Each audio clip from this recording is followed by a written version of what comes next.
اللہ پاک کے نام سے جو نہایت مہربان اور رحم والا ہے۔ آج کا جو ہمارا اسلامک واقعہ ہے وہ ہے نیک سیرت داماد۔ ایک بزرگ رحمت اللہ فرماتے ہیں کہ میں ایک سفر کے دوران کسی رستے سے گزر رہا تھا۔ میں روزے سے تھا۔ میں نے ایک بہتی نہر کو دیکھا تو اس میں غسل کے لیے غوطہ لگا دیا۔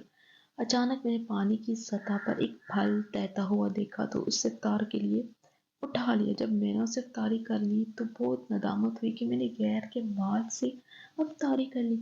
جب صبح ہوئی تو میں اس باغ کے دروازے پر پہنچ گیا جہاں سے نہر نکل رہی تھی۔ میں نے دروازے پر دستک دی تو ایک عمر رسید بزرگ باہر نکلے۔ میں نے ان سے کہا کل آپ کے اس باغ سے ایک پھل دریا میں بہتا ہوا گیا تھا جسے میں نے اٹھا کر کھا لیا اور اب میں اس پر بہت ندام ہوں۔ مجھے امید ہے کہ آپ اس کا کوئی حل نکالیں گے۔ وہ بزرگ بولے میں تو خود اس باغ میں مزدور ہوں۔ مجھے یہاں کام کرتے ہوئے 40 سال ہو گئے مگر میں نے اس کا پھل بھی نہیں کھایا اور اس باغ میں میرا کوئی حصہ بھی نہیں۔ میں نے پوچھا پھر یہ باغ کس کا ہے؟ انہوں نے کہا یہ باغ 2 بھائیوں کا ہے جو فلاں جگہ رہتے ہیں۔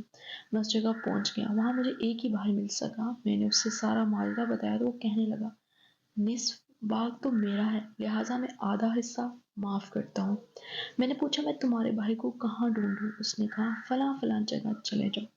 تو میں اسی طرف چل دیا اور جا کر سارا قصہ سنا تو اس نے کہا کہ خدا عز و جل کی قسم میں ایک شرط پر اپنا حق معاف کر دوں گا۔ میں نے پوچھا وہ شرط کیا ہے؟ وہ بولا میں تم سے اپنی بیٹی کا نکاح کروں گا اور تمہیں 100 دینار دوں گا۔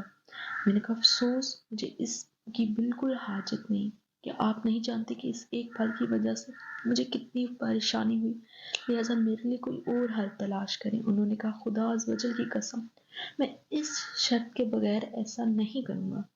جب میں نے ان کا اصرار دیکھا تو ان کا مطالبہ تسلیم کر لیا اور کہا ٹھیک ہے۔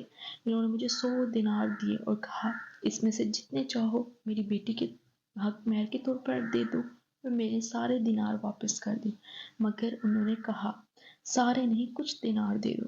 پھر جب انہوں نے اپنی بیٹی کا نکاح مجھ سے کر دیا تو لوگوں نے اس سے ان بات پر ملامت کی۔ جب ارباب اختیار اور بڑے لوگ نے بیٹی کی پیغام بھیجا تھا تو تم نے اپنی بیٹی کیوں نہیں دی اور اس فقیر کو کیوں دی جس کے پاس بالکل مال نہیں؟ تو انہوں نے لوگوں سے کہا اے لوگو میں پرہیزگاری اور تقوی کو ترجیح دیتا ہوں کیونکہ یہ شخص اللہ عز و جل کے نیک بندوں میں سے۔ سبحان اللہ۔